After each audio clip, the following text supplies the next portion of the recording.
Hi, this is త్వరగా Sriram, big boss analyst. Big బాస్లో almost ఈ టాప్ 5 అనేది వచ్చేసిన తర్వాత ఎవరికన్నా ఇంకా డౌట్లు ఉంటే, ఇంకెవరు గెలుస్తారు ఎవరు గెలవరు అనేది కన్నా కొంచెం డౌట్లు ఉంటే కనుక ఆ డౌట్లన్నీ కూడా ఇప్పుడు ఓటింగ్ జరుగుతున్న ప్యాటర్న్ తీరు చూస్తే కనుక క్లియర్ అయిపోతాయి. క్లిస్టల్ క్లియర్గా నిఖిల్కి పూర్తి డామినేషన్ వస్తుంది. పూర్తి డామినేషన్ నిఖిల్దే ఉంది. సో ఆల్మోస్ట్ ఇంకా నిఖిల్ విన్నర్ కిందే లెక్క. ఇంకా దీంట్లో ఇంకా మూడో ఆలోచన, ఇంకా రెండో ఆలోచన కూడా పెట్టుకోక్కర్లా.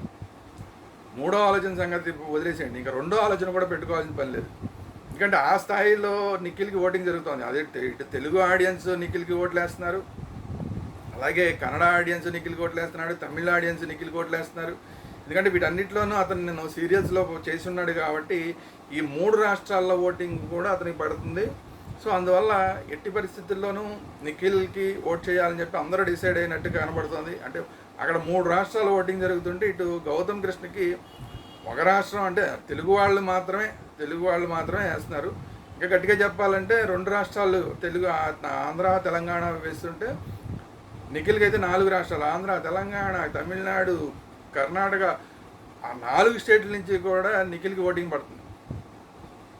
అది కాకుండా నిన్న ఈ ఎపిసోడ్ చూస్తే మీరు నిఖిల్ నేను మొదటి నుంచి కొంతమంది నన్ను బయట వాడిని అన్నారు అన్నప్పుడు నాగార్జున గారు ఎప్పుడైతే తెచ్చి అసలు తెలుగు వాళ్ళు అలాంటివన్నీ ఏం చూడరు, ఎవరు బాగా ఆడారని చూస్తారు, తెలుగువాడ తమిళవాడ కర్ణాటకవాడ ఇవన్నీ ఏమీ చూడరని ఎప్పుడైతే నాగార్జున గారు స్టేట్మెంట్ ఇచ్చారో అది నిఖిల్కి ఇంకా యాడెడ్ అడ్వాంటేజ్ అయిపోయింది.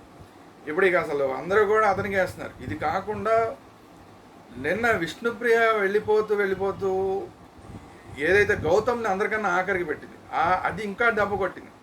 యాక్చువల్గా అయితే అసలు విష్ణుప్రియ అలాగ పెట్టకుండా కనుక ఏదో సెకండ్ ప్లేస్లోనో థర్డ్ ప్లేస్లోనో కనీసం గౌతమ్ని పెట్టేసి వెళ్ళిపోయి ఉంటే విష్ణుప్రియ ఓటింగు గౌతమ్ వైపు మళ్ళేది. ఆ తెలుగు ఓటర్లే కాబట్టి, విష్ణుప్రియకి ఉన్న వాళ్ళు అందరూ కూడా తెలుగు ఓటర్లే కాబట్టి ఆ ఓటింగ్ కాస్త గౌతమ్ వైపు మళ్ళేది. కానీ నిన్న విష్ణుప్రియ ఎప్పుడైతే నీ గురించి అసలు నాకు తెలియలేదు, నువ్వు ఎన్ని రోజులు ఉన్నా కూడా నువ్వేంటో నాకు అర్థం కాలేదని అందరికన్నా ఆఖరికి ఎప్పుడైతే పెట్టిందో విష్ణుప్రియ ఓటింగు గౌతమ్కి వెళ్లకుండా, తెలుగు వాళ్ళైనా కూడా గౌతమ్కి వెళ్లకుండా ఆ ఓటింగ్ కూడా ఇప్పుడు నిఖిల్ వైపు వెళ్ళిపోతున్నట్టుగా కనిపిస్తుంది.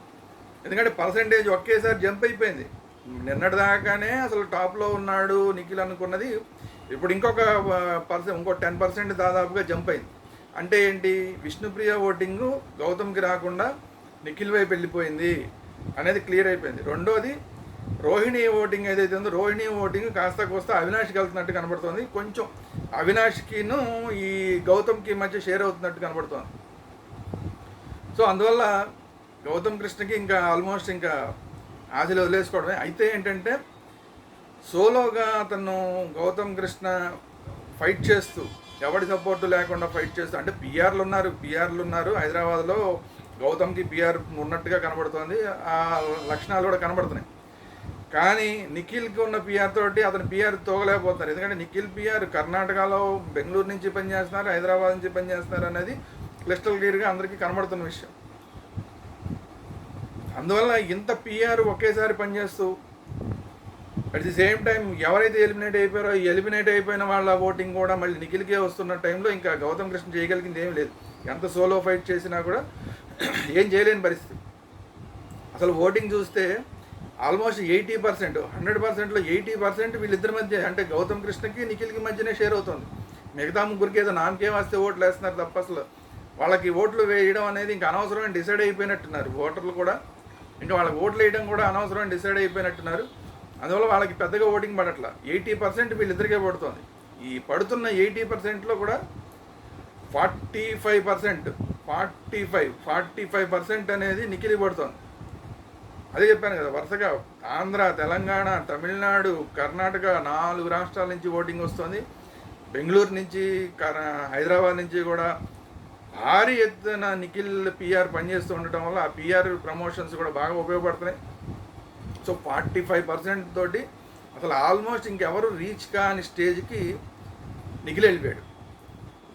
నెక్స్ట్ సెకండ్ ప్లేస్లో సోలోగా ఫైట్ చేస్తూ వెనకాల పిఆర్లో ఏదో కొద్దిగా హైదరాబాద్లో కొద్దిగా పిఆర్ తప్ప ఓవరాల్గా పెద్దగా పనిచేయని గౌతమ్ కృష్ణ సోలోగా ఫైట్ చేస్తూ ఎలిమినేషన్ అయిపోవాల్సిన వాడు తన సొంతంగా తన ఓన్ ఫైట్ తోటి ఈరోజు ఉన్న పర్సెంటేజ్ చూస్తే 35 నుంచి 37% ఉంది.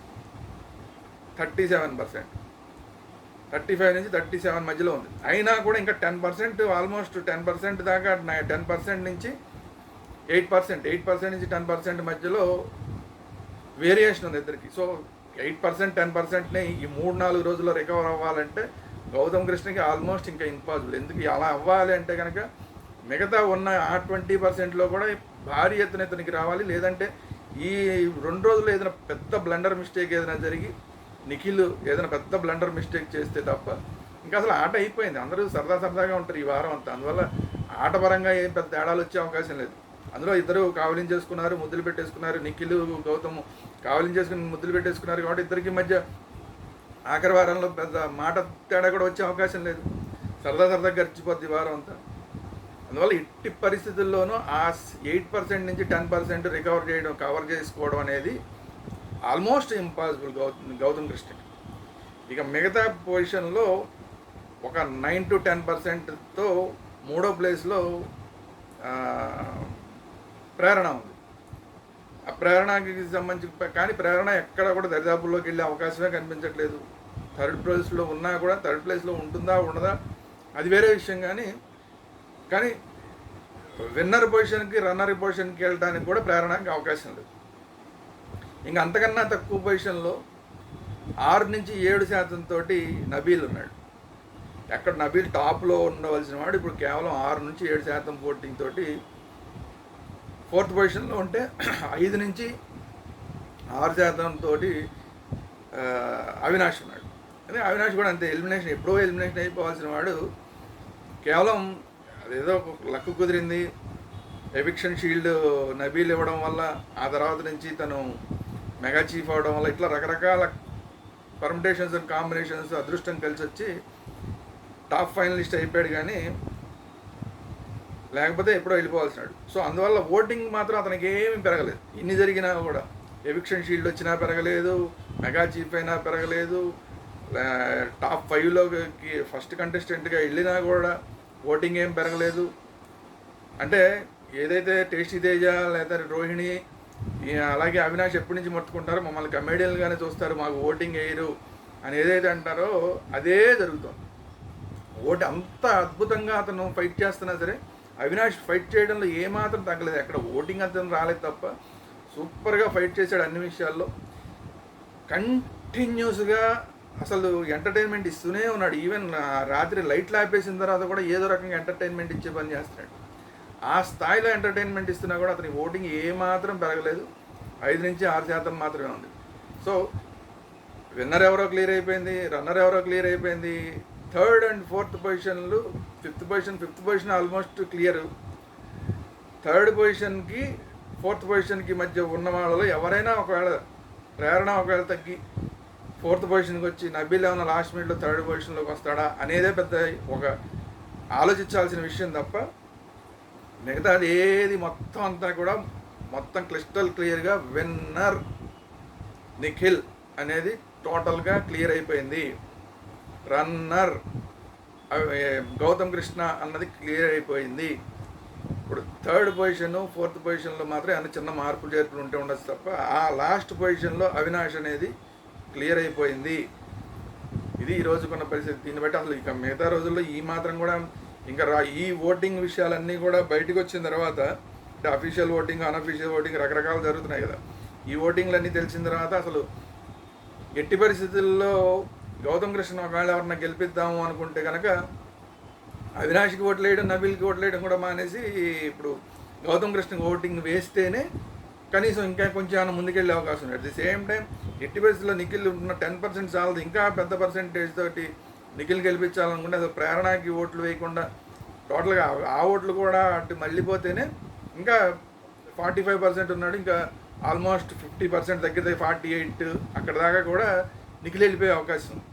రాబోయే 3 రోజుల్లో ఏం జరుగుతుందంటే విన్నర్ని కదా ఇప్పుడు జరుగుతుంది, ఎవరిని విన్నర్ని ఎవరైనా డిసైడ్ చేయడానికి జరుగుతున్న ఓటింగ్ ఇదంతా. మిగతా మన ఫేవరెట్లకి వేసుకునే ఓటింగ్ కాదు, ఇంకా అయిపోయింది. ఆ ఫేవరెట్లకి నా ఫేవరెట్లకి ఏదో 4 ఓట్లు వేయాలి అనేది అయిపోయింది. విన్నర్ ఎవరో డిసైడ్ చేయడానికి జరిగే ఓటింగ్ కాబట్టి ఎడిదిరిగి ప్రేరణ గెలవదు కాబట్టి మన నిఖిల్ని గెలిపించుకోవాలని చెప్పి ఇంకా కర్ణాటక వాళ్ళు ప్రేరణ కూడా వేయడం మానేసి నిఖిల్కి వేసేసారంటే ఇంకా జంప్ అయిపోయి 48-50% దాకా కూడా నిఖిల్ వెళ్ళిపోయే అవకాశం. అట్ ది సేమ్ టైం అవినాష్కి నబీల్కి ఓట్లు లేకుండా లేదా ఎట్టి పరిస్థితుల్లో మన వాళ్ళు గెలిచే అవకాశం ఎట్టి పరిస్థితుల్లో కనిపించట్లేదు. కాబట్టి గౌతమ్ కృష్ణకి వేసేద్దాం ఒకవేళ ఎవరన్నా అనుకుని తెలుగు వాళ్ళు ఎవరన్నా అలా ఓట్లు కనుక కొంతమంది అలా ఓట్లు వేస్తే ఇప్పుడున్న 37% నుంచి 40-41% దాకా వెళ్ళే అవకాశం గౌతమ్ కృష్ణ కనబడుతుంది. కానీ యథావత్ ఎలా చూసుకున్నా కూడా ఇంత ఓటింగ్ పర్సెంటేజ్ ఒకవేళ ఇటు నుంచి అవినాష్ నుంచి లేదంటే నబీల్కి వచ్చే ఓటింగ్ నుంచి కూడా షేర్ ఏమన్నా ఒకవేళ గౌతమ్కి వస్తే కూడా నిఖిల్ పర్సంటేజ్ని టచ్ చేసే పరిస్థితి ప్రస్తుతానికి అయితే కనిపించట్లేదు.